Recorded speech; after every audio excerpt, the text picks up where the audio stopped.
everybody. I'm Jordan with 93Q, and I'm with Dr. George of Baylor Medicine. You are a gastroenterologist. If I say, I always feel like I'm getting that Nailed it. Gastroenterologist. That's perfect.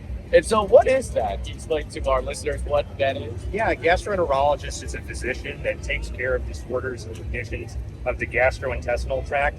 Now, that's everywhere from your mouth to your body. So it's all that squishy stuff in between. We take care of disorders of the swallowing tube, the esophagus, the stomach, the small intestine, the large intestine. We also take care of organs like the biliary tract, like the pancreas, and also the liver as well. One of the most important things that we do is screening also for colorectal cancer, which we can do a variety of ways for our patients as well. Awesome. So I am a big foodie here, and Rodeo has plenty of foods, everything fried. You can think it, they have it fried here. Now, just because it tastes good does not mean it's good for you. So what are some, I guess, preventative measures so that way we don't have like heartburn or anything like that? What would you recommend? Hey, listen, eating is like the best part or one of the best parts of our existence, right?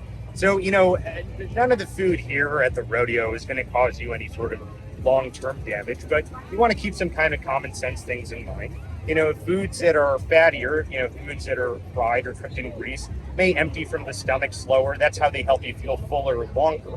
But for that, in that sense, you might want to take it easy and eat kind of at a slower pace. That way you don't feel too full and you're able to enjoy the rodeo a little bit longer. Some of these foods can also kick off acid reflux. I think we've all experienced the feelings of intermittent heartburn or regurgitation where food or liquid comes up your swallowing tube into your mouth. Now, if you're experiencing that regularly, multiple times a week, it might be a good idea to speak with your doctor about that or see a gastroenterologist. But eating more slowly, stopping when you're full, when you're feeling full, and then also avoiding eating too late at night or within a couple hours or 3 hours of bedtime or so can help prevent those feelings of reflux. There are a lot of people out there that have conditions in which the types of foods they eat are important. If you have celiac disease or are on one of these newer medications that sometimes we use to treat diabetes or that help with lose weight, medications like GLP-1 agonists like Wegovy or Ozempic, those might make you feel fuller faster. Celiac patients with celiac disease should know to continue to avoid gluten, so make sure you're asking the restaurateur or the purveyor of food, how the foods are prepared or if they contain gluten.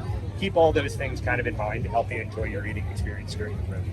Okay, awesome. So, and then not only that, you mentioned about colon and about being colon cancer, and what are some measurements that we can to help, discover colon cancer faster or any type of, So March is actually Colon Cancer Awareness Month. So the rodeo is happening at a great time.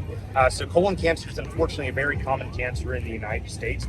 Everyone, no matter your health status, upon turning the age of 45, should make sure you're engaging in some sort of colon cancer screening. It used to be 50, but we've reduced the age to 45 to start screening because unfortunately we are seeing colon cancer at a younger age in certain individuals. And then also if you have a family history of colon cancer, you may need to start early.